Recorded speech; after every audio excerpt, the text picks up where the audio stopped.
Hello everyone, welcome to a online solution. मैं हूं अशफाक। कैसे आप लोग? तो आज आपके लिए 2020 में जो प्रश्न पूछा गया प्रथम पाली का, और वो ये प्रश्न सब्जेक्टिव सवाल है, ठीक है, सब्जेक्टिव क्वेश्चन है।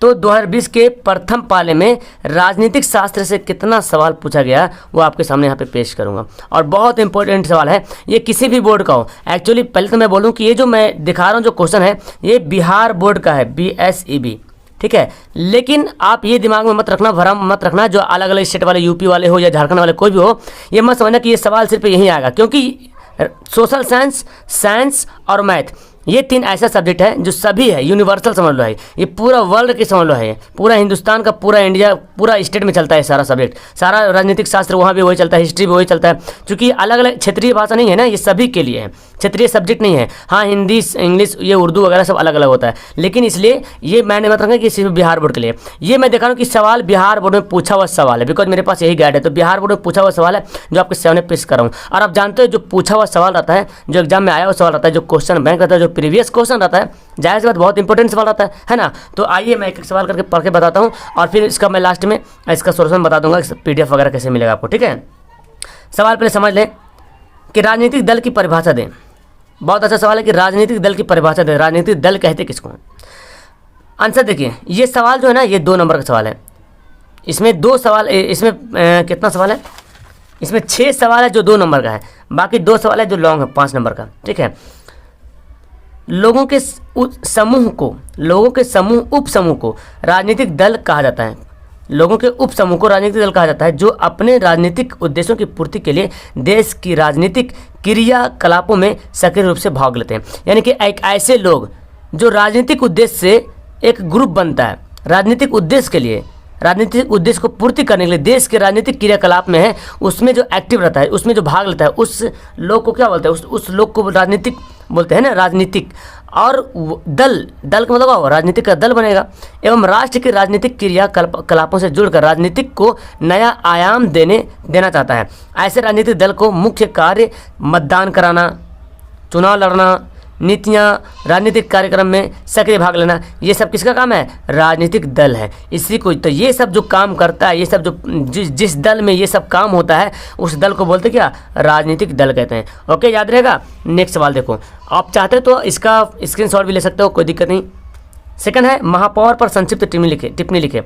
महापौर कहते किसको है, बड़े बड़े शहर में जो शहर के जो देखने वाला होता है, जो देखभाल करने वाला होता है, जो कार्यपालिका होता है, तो जैसे नगर पालिका, नगर में नगर पालिका होता है, तो बड़ा बड़ा शहर में नगर पालिका नहीं होकर महापौर होता है, जिसको मेयर कहा जाता है, ठीक है। तो बोला महापौर को संक्षिप्त टिप्पणी लिखें, यानी कि महापौर के बारे में लिखना है। नगर निगम के प्रधान को महापौर कहता है। देखो, नगर निगम, तो बड़े बड़े शहरों में नगर निगम होता है, और छोटे छोटे शहरों में नगर पालिका होता है, ठीक है। नगर पालिका छोटे छोटे टाउन में होता है, और बड़े बड़े शहर जैसे पटना, कोलकाता, मुंबई, चेन्नई, इसमें जो होता है मेयर होता है, जिसको बोलते हैं नगर निगम। तो नगर निगम के जो प्रधान होता है उसको महापौर कहा जाता है। जिस प्रकार से हर गाँव वर्ष पर विधानसभा होता है, लोकसभा तथा मुखिया का चुनाव होता है, हर साल पे होता है, हर 5 साल पे लोकसभा का चुनाव, विधानसभा का चुनाव, मुखिया का चुनाव, उसी तरह से ठीक प्रत्येक 5 साल में के अंतराल में महापौर का भी चुनाव होता है। बहुमत प्राप्त व्यक्ति को ही महापौर बनाया जाता है। यानी कि जिस तरह से मुखिया का चुनाव होता है, आपका लोकसभा का चुनाव होता है, विधानसभा का चुनाव होता है हर 5 साल में, उसी तरह महापौर बनने के लिए भी 5 साल के लिए उसको भी चुना जाता है, ठीक है। अब महापौर का कार्य क्या है वो देखो। महापौर अपने क्षेत्र में पड़ने वाले सभी नगरों की कार्रवाई करता है, यानी कि जितना सारा नगर में जो भी काम है उसको करता है। नगर में उत्पन्न सभी प्रकार की समस्याओं का समाधान करता है। रटने वाला सवाल ही नहीं कुछ है कि महापौर का क्या काम है। सिंपल सी बात, महापौर अपने क्षेत्र में जो भी नगर की कार्रवाई होगा सभी काम करेगा, ठीक है। और और नगर में जो भी समस्याएं उत्पन्न होगा उसको क्या करेगा, समाधान करेगा, क्योंकि महापौर बनेगा तो समाधान तो करना ही पड़ेगा भाई, है ना। जैसे नगर में रोड बनवाना, पेयजल की सुविधा उपलब्ध करवाना, बिजली उपलब्ध करवाना, बिजली का आपूर्ति करना, है ना, आपूर्ति की सुविधा उत्पन्न करना, उपलब्ध कराना, पुल, पुलिया, नाला इत्यादि का निर्माण करना, यानी कि जो भी नगर में जो काम वगैरह होता है, रोड बनवाना, पेयजल का सुविधा कराना, है ना, उपलब्ध करवाना, बिजली का प्रबंध करवाना, ये सब पुल वगैरह निर्माण करना, सड़क निर्माण करवाना, ये सब किसका काम होता है, महापौर का। ठीक है। तो ये महापौर बनेगा तो इतना काम तो करना पड़ेगा। तो ये रटिए मत, इसको समझिए कि महापौर का क्या काम है। सिंपल से सारा बात जानते हैं कि आप उस नगर में या जिस जहाँ पे महापौर है जिस नगर में, वहाँ पे जो भी समस्याएं होगा उसको क्लियर करेगा, मतलब उसको समाधान करेगा। समस्या में देखो रोड टूट गया तो रोड बनवाएगा, पेयजल की नहीं है तो पेयजल की सुविधा कराएगा, बिजली सही नहीं तो बिजली को उपलब्ध करवाएगा, है ना। तो ये सब, जहाँ पुल टूट गया, पुल नहीं है, परेशानी हो रहा लोग को, तो वहाँ पर इसका इंतजाम करवाएगा। ठीक है, समझ गए। अब देखो ये हो गया महापौर का। सब 2 नंबर वाला सवाल है। ठीक है, 2 नंबर इतना लिखिएगा तो 2 नंबर मिलेगा। सोच लो, इतना मत सोचना कि 2 लाइन लिखेंगे 2 नंबर मिल जाएगा, नहीं, इतना पूरा लिखिएगा तो मिलेगा 2 नंबर। विपक्षी दल के कार्यों का संक्षिप्त करें। विपक्षी दल कहते किसको, यानी कि जो नेता बना हुआ है और उसके खिलाफ भी नेता होता है। जैसे कि अभी आप जानते हैं कि बीजेपी, जो कि भारत में इसका शासन चल रहा है, और एक है कांग्रेस, है ना, एक कांग्रेस है। तो बीजेपी यहाँ पे कौन हो गया, मुख्य पार्टी हो गया, और इसका विपक्षी पार्टी कौन हो गया, कांग्रेस हो गया। समझ गए, विपक्षी दल। अब देखें विपक्षी दल के कार्यों का, तो अब आप सोचते हैं सर जब बीजेपी जो मुख्य पार्टी यहाँ पे है सामने है तो उन पूरा कार्य वो करेगा, लेकिन कुछ कार्य इसका भी, विपक्षी दल का भी कुछ कार्य सौंपा गया है। ठीक है, देखो विपक्षी दल का कार्य यहाँ पे 2 चुनाव के बीच सत्तारूढ़ दल का नियंत्रण करना। अगर चुनाव हो रहा तो सत्तारूढ़ दल का नियंत्रण करना। कानून निर्माण में सदन में महत्वपूर्ण भूमिका निभाना। कानून जब निर्माण होगा तो सदन में भी उसका भूमिका होता है। ठीक है, भूमिका निभाना। जनता की शिकायतों को सरकार के समक्ष रखना। जाहिर सी बात है, अगर जैसे कि ये बीजेपी सरकार है, इसके कोई जरूरी नहीं कि जो भी सरकार है सब काम सही करे। जनता, हर सरकार में जनता खुश होती है, नाखुश होती है। तो जनता अगर नाखुश है, क्या समस्याएं हैं, तो विपक्षी दल जो है सरकार के सामने पेश करता है कि ये समस्याएं हैं, इसको पेश कीजिए, इसको सही कीजिए। तो जनता की जो समस्याएं, अगर जो दल है, जो पार्टी यहाँ पे काम कर रही है, जो जीती हुई पार्टी है, अगर वो काम नहीं कर रही तो उसका समस्या कौन सुनेगा, गरीब का समस्या कौन सुनेगा। तो विपक्षी दल ऐसे में जो है ना एकदम एक्टिव रहता है, जो जनता की समस्या को सुनता है और सुनकर सरकार के सामने बातों को रखता है कि ये परेशानी इसको कीजिए। हालांकि जो सरकार है तो सुनेगा ही, करता ही होगा, लेकिन फिर भी इसमें कमियां पाई जाती है, तो फिर विपक्षी दल इसको पूरा करने की कोशिश करता है। ठीक है, सरकार के साथ सकारात्मक कदम उठाकर देश की विकास में सहायता करना तथा लोकतंत्र को सफल बनाना। तो सरकार जो काम करेगा उसमें ये भी जो सकारात्मक कदम, मतलब जो पॉजिटिव, जो सही है, उस अगर सही काम कर रहा सरकार तो उस पर भी विपक्षी दल जो है क्या करता है, साथ देता है, उस पर भी उसको वाह वाह करता है। चलो ये मतलब सामने कुछ बोले ना बोले, लेकिन उसको मन में लगता है हाँ चलो काम ठीक हो रहा। देश के विकास में सहायता करता है, लोकतंत्र को सफल बनाना। ठीक है, समझ में आ गया। इतना सारा काम है, रटने की जरूरत नहीं, एकदम समझिए जैसे मैं समझा रहा हूँ इजी तरीके से। गुप्त मतदान क्या, देखो गुप्त मतलब समझ रहे हैं, गुप्त छुपा हुआ मतदान। तो मतलब किसी को पता ना चले और वोट दे दें, उसको बोलते हैं गुप्त मतदान। अब देखो यहाँ पे समझना इसके क्वेश्चन के हिसाब से क्या होता है। भारत में लोकतंत्र शासन प्रणाली के द्वारा शासन किया जाता है ना। लोकतंत्र प्रणाली भारत में कैसे प्रणाली है, लोकतंत्र शासन प्रणाली, और उसी के द्वारा शासन किया जाता है। प्रत्येक 5 साल के अंतराल पर यह चुनाव प्रक्रिया होती है। आपको लगता है ये सब सेंटेंस को जरूर इतना लिखना जरूरी है, तो आप अपना भाषा में लिख सकते हैं कि भारत में लोकतंत्र शासन प्रणाली के द्वारा जो शासन किया जाता है, प्रत्येक 5 साल में इसका चुनाव किया जाता है। अगर नहीं इतना समझ में आता तो, जिसमें अनेक राजनीतिक दल अपना अपना उम्मीदवार खड़ा करते हैं। जाहिर से जानते हैं जितना राजनीतिक दल है अपना अपना एक उम्मीदवार खड़ा करते हैं चुनाव के लिए, जिसमें से जनता अपना प्रतिनिधित्व का चुनाव करता है और चुनता कौन है, उसको जनता चुनता है। इस चुनाव में प्रतिनिधियों को चुनने का कार्य करता है, इसी को गुप्त मतदान करते हैं। यानी कि देखो अगर गुप्त मतदान नहीं होता तो जो पार्टी चाहता वो पार्टी बन जाता, क्यों बोलता हम बनेंगे, को बोलता हम बनेंगे, को बोलता हम, इस तरह से टकराव होता, लड़ाई होता। तो क्या करता है, मतदान कराया जाता है। तो हर इतना बहुत सारा देखो कितना अनेक राजनीतिक पार्टियां उठती है, अपना अपना उम्मीदवार जो खड़ा करती है। तो इसको कौन चुनेगा, कौन डिसाइड करेगा, जनता अपना प्रतिनिधि का चुनाव करता है। अपना जो नेता, जनता का नेता कौन होगा, जनता की रहनुमाई करने वाला कौन होगा, उस नेता को कौन चुनता है, जनता चुनता है। और कैसे चुनता है आप जानते हैं, उसका चुनाव किस तरह से होता है। बहुत एक साइड एक रूम बना होता है, उसमें जाएगा एक ही जनता, जो जिसको वोट देना वो जाएगा, वोट देगा चले आएगा। उसको कोई वहाँ पे कोई कैमरा वगैरह नहीं रहता, कोई देखेगा नहीं कि किसमें वोट दबाए। मतलब राजनीतिक जो नेता है उसको भी नहीं पता चल रहा कि हम वोट किधर जा रहा, लेकिन जनता पे विश्वास होता है तो उसको लगता है कि हाँ मेरे तरफ वोट आ रहा नहीं आ रहा।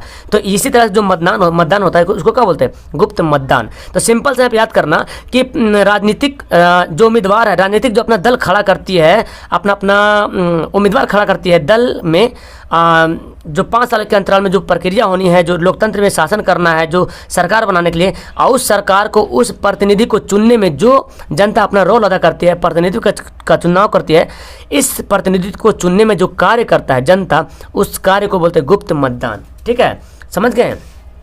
देखो नेक्स्ट है, अशिक्षा लोकतंत्र के लिए अभिशाप क्या है। अशिक्षा मतलब समझ रहे हैं, अनएजुकेटेड, अनपढ़।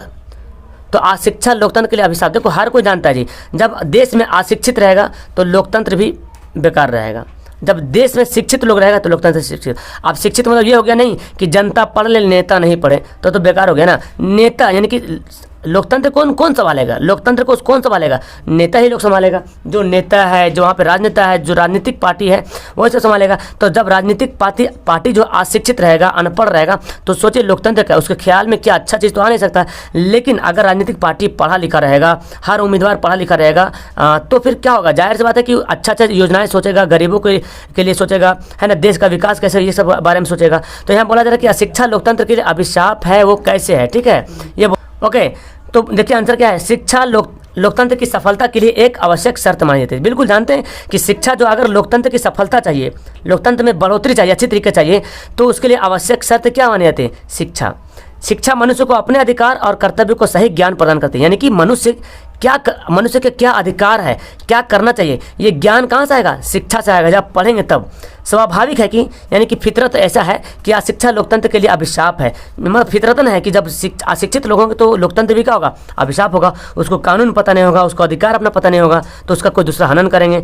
शिक्षा के अभाव में लोग अपने अधिकार और कर्तव्यों के प्रति सजग नहीं रह सकते। जब शिक्षा आप में रहेगा तो आपके पास शिक्षा के अभाव में तो आपके अधिकार क्या है, आप सरकार से क्या मांग कर सकते हैं, आवाज़ उठा सकते हैं कि नहीं उठा सकते हैं, आपका फ़र्ज क्या बनता है, उससे आप सजग नहीं रह सकते, मतलब जानकार नहीं रह सकते। लोकतंत्र की सफलता के लिए सबसे आवश्यक शर्त है क्या है? शिक्षा है। तो याद रखें, अशिक्षा लोकतंत्र के लिए अभिशाप कैसे समझ में आ गया? जाहिर सी बात है, जब अशिक्षा होगा तो लोकतंत्र में जो भी देश में जो भी आपको जो भी आदमी को कर्तव्य मिला है, जो भी अधिकार, क्या अधिकार है, क्या सही है, क्या गलत, वो पहचान नहीं पाएगा, तो एक तरह से अभिशाप है ना। कानून बना दिए सरकार, कानून का उल्लंघन कौन करेगा? जिसको नॉलेज नहीं है। लेकिन कानून को पालन कौन करेगा? जो पढ़ा लिखा है।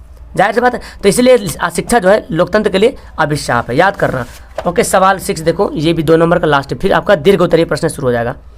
आतंकवाद लोकतंत्र की चुनौती है कैसे? वेरी गुड, बहुत अच्छा सवाल। समझते हैं कि आतंकवाद जानते हैं किसको बोलते हैं? जो आतंक फैलाता है, जो दहशतगर्दी करता है, तो आतंकवाद जो है लोकतंत्र की चुनौती है। कैसे है? देखो, आतंकवाद देश की एकता और अखंडता के लिए गंभीर खतरा है। बिल्कुल, देश में पार्टियां चाहती है, जो नेता चाहते हैं कि सारे लोग मिलकर रहें, लेकिन जो आतंकवाद है वो चाहता है कि एकता खत्म हो जाए, अखंडता मतलब एक दूसरे में जो मोहब्बत खत्म हो जाए। ये एक गंभीर खतरा है। इससे देश में शांति और व्यवस्था में बाधा होती है। जाहिर सी बात है, देश में शांति और व्यवस्था में कैसे बाधा होगा? जब आतंक हो जाएगा तो बाधा हो जाएगा। कहीं बम ब्लास्ट हो गया, कहीं ये हो गया, कहीं वो हो गया, तो ये क्या होगा? शांति व्यवस्था में बाधा होती है। इससे अलगाववाद व नक्सली गतिविधियों को बढ़ावा मिलता है। जाहिर सी बात, अलगाववाद यानी कि कोई आदमी किसी को मार देना, ये कर देना, बुरा काम कर देना, ठीक है, ये सब नक्सलवादी है ना। इस तरह की गतिविधियाँ जो है इसको बढ़ावा मिलता है कि हम भी ये करें। इन गतिविधियों से आम लोगों का जीवन खतरे में पड़ता है। जाहिर सी बात, ये सब जितना आतंकवाद का काम अगर होता है तो ज़्यादातर नुकसान किसको झेलना पड़ता है? आम लोगों को ही नुकसान होता है। आम लोगों का जीवन ही खतरे में पड़ जाता है और लोगों की शांति भंग हो जाती है। अतः हम कह सकते हैं कि आतंकवाद लोकतंत्र के लिए एक गंभीर है। तो ये कोई खास भारी नहीं, आपको 2-3 बार मन से पढ़ने की जरूरत है। बाकी सब जानते हैं आतंकवाद देश के लिए खतरा है। क्यों है? क्योंकि आतंकवाद जब रहेगा तो देश में एकता, जो भाईचारा है, जो मोहब्बत है, वो ख़त्म कर देगा। जहाँ तहाँ उलगाव मचाएगा, है ना, अलगाववाद पैदा हो जाएगा, नक्सली गतिविधि को बढ़ावा मिलेगा। तो ये क्या है? गतिविधि लोगों का जीवन जो खतरे में पड़ जाएगा। तो इस तरह से ये कह सकते हैं कि आतंकवाद जो लोकतंत्र की चुनौती है। ओके, अब देखो 2 नंबर का सवाल खत्म हो गया। ये आपका 5 नंबर वाला सवाल है, ठीक है। 5 नंबर, या देखो यहाँ 4 ही अंक लिखा हो, 4 अंक का सवाल है। तो और ये क्या है? ये भी आपका दीर्घ है, मतलब कि राजनीतिक शास्त्र जो है देख रहे हैं ना, उसी में दीर्घ क्वेश्चन है। देखो जी, भारत में जातिवाद पनपने के किन्हीं 4 कारणों का। जातिवाद समझते हैं, यानी कि जो जात पात करना, यानी कि अगर हम यादव है तो यादव को वोट देंगे, ये हुआ जातिवाद। सिन्हा है तो सिन्हा को वोट देंगे, आलम है तो आलम की तरफ वोट देंगे, इस तरह से जातिवाद हो गया। मुसलमान है तो मुसलमान को वोट देंगे, ऐसे हुआ। तो ये जातिवाद पनपने का कारण क्या है? ये देखो, यहाँ देखो 4 कारण बोल रहा है, लिखने के लिए 4 कारण लिख देंगे। भारत में जातिवाद पनपने के निम्न 4 कारण इस प्रकार है। पहला कारण है, जन्म से हमारे भारतीय समाज में बच्चे जिस जाति के परिवार में पैदा हो जाते हैं उसी जाति के बच्चे माने जाते हैं। बिल्कुल, जब पैदा होते जिस जाति में पैदा होता है उसको उसी जात का माना जाता है। जातिवाद मतलब पनपने का कारण क्या है कि जब कोई बच्चा जन्म लिया किसी भी भारतीय समाज में, तो जिस जाति में पैदा हुआ उसको उसी जाति का मान लिया जाता है। ऐसा नहीं कि जाति हटा दो, कौन जाति के, अगर जाति हटा दे तो जातिवाद खत्म हो जाए, सब फिर आपस में भाई भाई हो जाएगा, है ना। तो बच्चा पैदा होने की जन्म से ही जातिवाद शुरू हो गया, जन्म हुआ और उसको उसी जात का मानने लगा कि तुम इस जात को हो, तुम यादव हो, सिन्हा हो, तुम ग्वार हो, चमार हो, मांझी हो, इस तरह से, ठीक है। फिर देखो पहले तो हो गया जन्म से, जन्म के अधिकार, जन्म के आधार पर जातिवाद समझ में आ गया। तो एक पॉइंट हम आपको याद रखना कि जन्म के आधार पर। दूसरा कर्म के आधार पर, कर्म से आदि मानव के कर्म के आधार पर भी बांटा गया था। जैसे कि मतलब कर्म आप क्या करते हैं उसी के हिसाब से जो है ना जाति बांट देते हैं। जैसे वैश्य, जो वैश्यगिरी करता है, ब्राह्मण, क्षत्रिय, शत्रु, इस सब का काम के हिसाब से जो है ना जात को बांट दिया गया है। यानी कि जो पहले ज़माने में जो जैसा काम करता था उसको उसी जात के अंदर बता दिया गया है। तो कर्म के आधार पर भी जातिवाद क्या हो गया, पनपा। नेक्स्ट है आर्थिक पूंजी पति के आधार पर। ये यहाँ पे याद रखना, जन्म से पॉइंट एक है, जन्म से, कर्म से, और दूसरा आर्थिक पूंजी पति के आधार पर। यानी कि आपके पास पैसा है, अमीर लोग के पास ज़्यादा पैसा था पहले में तो उसको बड़ा जात बना दिया, और जिसके पास गरीब पैसा था उसको छोटा जात बना दिया। जिस व्यक्ति के पास अपार दौलत रुपया पैसा है उसे धनवान व्यक्ति मानते हैं, व्यक्ति के लोग तथा जिसके पास धन का अभाव है उसे कमज़ोर माना जाता है। तो ये भी एक जाति हो गया, कमज़ोर जात। एक बोलते ना बहुत अमीर जात का है, कमज़ोर जात का, सुने होंगे बात को कि तुम बहुत अमीर जात को, तुम बहुत कमज़ोर जात को। तो अमीर जात कैसे हो गया, पैसा उसके पास ज़्यादा था, पूंजीपति ज़्यादा था, उसके पास पैसा ज़्यादा था। तो जिस व्यक्ति के पास ज़्यादा धन दौलत था, रुपया पैसा था, उसको धनवान व्यक्ति बोल दिया, धनवान जाति बोल दिया, अमीर जाति बोल दिया, ठीक है। लेकिन जो लोग बेचारा गरीब था, पैसा का अभाव था, धन का अभाव था, उसको कमज़ोर जाति बोल दिया। तो एक आर्थिक और पूंजी के आधार पर। तो आपको देखो इतना लंबा सब आंसर याद करने कैसे जरूरत पड़ेगा, ये पॉइंट याद रखो, जन्म के आधार पर। और जन्म के आधार पर आप बोल दोगे ना, जब बच्चा भारत में किसी भी समाज में जब बच्चा पैदा होता है उसको उसी जात का माना जाता है, याद हो जाएगा। कर्म के आधार पर, यानी कि आदि मानव को कर्म के आधार पर ही बांट दिया गया था। जैसे यहाँ पे एग्जांपल दे देंगे, आर्थिक पूंजीपति के आधार पर, यानी कि जिसके पास ज़्यादा पैसा है उसको अधिक धनवान व्यक्ति बोलते हैं, यानी कि धनवान जात बोलते हैं, और जिसके पास पैसा का अभाव होता है उसको कमज़ोर जात बोलते हैं, याद हो गया। नेक्स्ट धर्म का। अब देखो धर्म के आधार पर भी जात बढ़ गया, धर्म के आधार पर ही लोग को हिंदू जाति, सिख जाति, मुस्लिम जाति इत्यादि प्रकार के रूप में व्यक्त किया था। यानी कि जो धर्म जिसका फॉलो कर रहा उसका उस जात बना दिए, तुम हिंदू जात को, तुम मुस्लिम जात को, तुम सिख जात को, तुम ईसाई जात को। तो धर्म के आधार पर तो याद कर लीजिएगा जातिवाद पनपने का। अगर ये सवाल अगर आता है आपका 2 नंबर में, अगर ये सवाल 2 नंबर में आता है और बोलता है जातिवाद पनपने का कारण बताइए, तो सिर्फ ये लिखना धर्म के आधार पर जातिवाद पनपता है, कर्म के आधार पर, आर्थिक पूंजी पति के आधार पर, धर्म के आधार पर, खाली पॉइंट लिखना है। लेकिन लॉन्ग सवाल आ जाएगा, 4 नंबर का सवाल आ जाएगा, तो आपको जन्म के आधार के बारे में 2-3 लाइन लिखना है, कर्म के आधार के बारे में लिखना है, आर्थिक पूंजीपति के आधार पर लिखना है, धर्म के आधार पर लिखना है। ये 4 कारण लिखेंगे तो आपको 4 नंबर मिलेगा, 4 कारण लिखेंगे तब भी 4 नंबर मिलेगा। और हर कारण को एक्सप्लेन करना है, यानी कि 2-3 लाइन आपको बताना है। याद हो गया होगा मेरे ख्याल से, बहुत अच्छे तरीके से याद हो गया। जातिवाद पनपने के क्या कारण है, जन्म के आधार पर बता दीजिएगा, कर्म के आधार पर, आर्थिक पूंजीपति के आधार पर, धर्म के आधार पर। ये सवाल क्लियर हो गया। अब चलो नेक्स्ट सवाल आपका लॉन्ग वाला एक और बच गया। ये देखो जी, भारतीय लोकतंत्र की किन्हीं 4 विशेषताओं को बताओ। यानी कि लोकतंत्र की जो विशेषताएं हैं, जो खूबियां हैं भारतीय लोकतंत्र की, उनमें से 4 खूबी को बताना है, ठीक है। खूबियाँ तो बहुत सारा है लेकिन 4 खूबी बताना है। तो पहले बताना कि भारतीय संविधान की प्रस्तावना में ही उल्लेख कर दिया गया है कि भारत एक लोकतांत्रिक देश है। इसकी 4 मुख्य विशेषताएं हैं निम्नलिखित है। तो भारत के जो संविधान है ना, संविधान की जो प्रस्तावना है उसी में बता दिया है कि भारत एक लोकतांत्रिक देश है। कैसा देश है, भारत एक लोकतांत्रिक देश है। और इसमें से बहुत सारी विशेषताएं, तो 4 विशेषताएं देखो निम्न है। पहला है वयस्क मताधिकार। वयस्क मताधिकार होता है जो 18 साल हो जाता है तो उसको वयस्क बोलते हैं। 18 साल के बाद जो है वो मताधिकार उसको मिल गया, मतलब मत करने का अधिकार मिल गया। वो वोट दे सकता है, मत दे सकता है, किसी को अपना प्रतिनिधि चुन सकता है। भारतीय लोकतंत्र के अनुसार 18 वर्ष के व्यक्ति, वयस्क व्यक्ति ही अपने मताधिकार का प्रयोग कर सकता है। तो पॉइंट देखो, पॉइंट याद रखिएगा, सवाल याद हो जाएगा। जब भी लॉन्ग सवाल याद करने की बारी आए तो पॉइंट को याद करिए। मताधिकार, वयस्क मताधिकार, वयस्क मतलब क्या होता है, जवान। 18 साल जो हो गया वो वयस्क हो गया। भारतीय लोकतंत्र के अनुसार, भारत के लोकतंत्र क्या बोलता है कि 18 वर्ष के वयस्क व्यक्ति ही अपना मताधिकार का प्रयोग कर सकता है, अपना वोट का प्रयोग कर सकता है, ठीक है। दूसरा है प्रतिनिधि शासन, ठीक है। दूसरा पॉइंट क्या है, प्रतिनिधि शासन। भारतीय लोकतांत्रिक व्यवस्था में जनता अपनी प्रतिनिधि स्वेच्छा से चुनकर शासन करने के लिए भेजती है। यानी कि जनता को एक नेता चाहिए, तो हर कोई गरीब जनता तो नहीं बन सकता, लेकिन उसके पास एक क्या है, वोट है, मत देने का वोट है, चुनने का वोट है। तो जनता सोचता है कि ये कौन एक कद्दावर आदमी हो, दिग्गज नेता हो, उसको हम अपना नेता बना लें, जो कि हमारे समाज में जो भी खराबियां हो रही है, जो भी समस्याएं उत्पन्न हो रही है, उसको दूर करे। यही तो चाहता है ना। लोग क्या चाहता है, जनता क्या चाहती है, वही चाहती है, प्रतिनिधि से जनता वही चाहती है जो हमारे मोहल्ले में, हमारे समाज में, हमारे गाँव में, हमारे शहर में जो भी समस्याएं उत्पन्न हो रही है, गरीब को देखना, तो उन सभी समस्याओं को दूर कर ले, सबसे बड़ा प्रतिनिधि वही हो जाएगा। तो प्रतिनिधि शासन मतलब वो भारतीय लोकतंत्र व्यवस्था में जनता अपने प्रतिनिधि स्वेच्छा से, मतलब खुद से, अपने से चुनता है और चुनकर शासन करने के उसको भेजता है। वाह, जनता क्या है, बोलता खुद से चुनता है, बोलता तुम शासन करो। तो खैर ये समझ रहे। नेक्स्ट है नागरिकों के लिए अधिकार। तो नागरिकों के लिए भी अधिकार दिया गया है, यानी कि जो आम नागरिक, सबका अधिकार दिया गया है। किसमें, भारतीय लोकतंत्र में।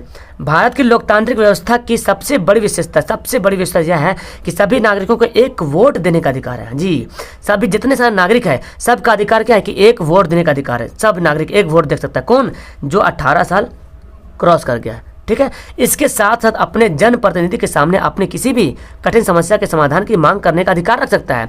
जब आप उसे नेता चुन लोगे तो अगर आपका कुछ प्रॉब्लम हो, कुछ समस्या हो, तो आप जो है अपने प्रतिनिधि के सामने उस समस्या को रख सकते हैं, है ना, अपना अधिकार रख सकते हैं। यानी कि आपके समाज में जो कुछ भी प्रॉब्लम हो रहा, वो सब आपका अधिकार है कि आप उस अधिकार को, उस समस्या को सही समाधान करने के लिए आपने जो प्रतिनिधि को चुना है उसके सामने पेश करें और उसको वो समाधान करेंगे। तो नागरिकों के लिए बहुत बड़ा अधिकार ये है, ठीक है।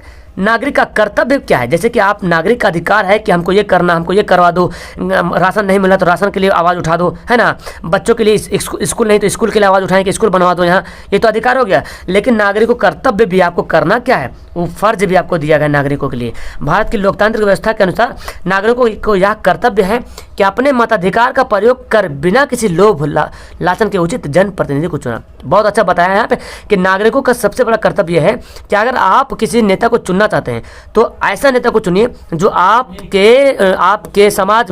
आपके समाज में उत्थान कर सके, ठीक है। ऐसा नेता नहीं चुनना है कि पैसा के लालच पे नेता आपको पैसा दे दिया 2 लाख 2,000 5,000 और जाकर के एक को वोट दे दिए, फिर वो आपका नहीं हो पाएगा, बस वोट तक है। तो नागरिकों का फर्ज ये है कि भारतीय लोकतंत्र व्यवस्था के अनुसार नागरिकों का यह कर्तव्य है कि अपने मताधिकार का प्रयोग, आपका जो वोट मिला है, मत देने का जो अधिकार दिया आपको, उसका प्रयोग ऐसे करना है कि बिना लोभ लालच, किसी लोभ नहीं करना है, लालच नहीं करना है, और उसको एक प्रतिनिधि चुनना है। नहीं तो लालच से चुनोगे तो फिर वो लालची बनाते रहेगा हमेशा आपको, ठीक है। तो यहाँ पे आपका देख रहे हैं बहुत अच्छा सवाल था।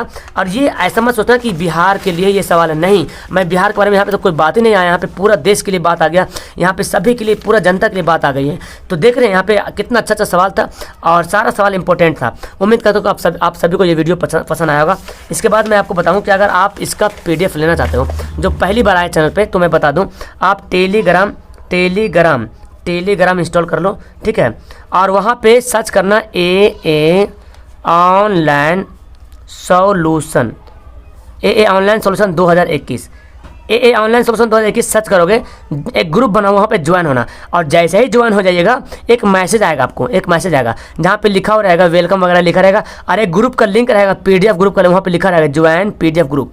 तो यहाँ पे लिंक रहेगा, क्लिक करना तो PDF ग्रुप में जुड़ जाओगे। हालांकि इस ग्रुप में भी PDF भेजता हूँ, लेकिन यहाँ पे मैसेज वगैरह, चैटिंग वगैरह आप डिस्कस करते रहते हो, तो बहुत लोग PDF खोजने में परेशान हो जाते हैं। लेकिन PDF ग्रुप में आप जब जुड़ जाओगे तो वहाँ पे कुछ मैसेज नहीं रहेगा, सिर्फ PDF रहेगा, समझ गए। ओके, तो ठीक है, वीडियो को आप करता हूँ लास्ट। आपको वीडियो अच्छी लगे तो लाइक जरूर कीजिएगा, अपने दोस्तों को शेयर जरूर कीजिएगा। Okay, that's all, thank you everyone, have a nice day.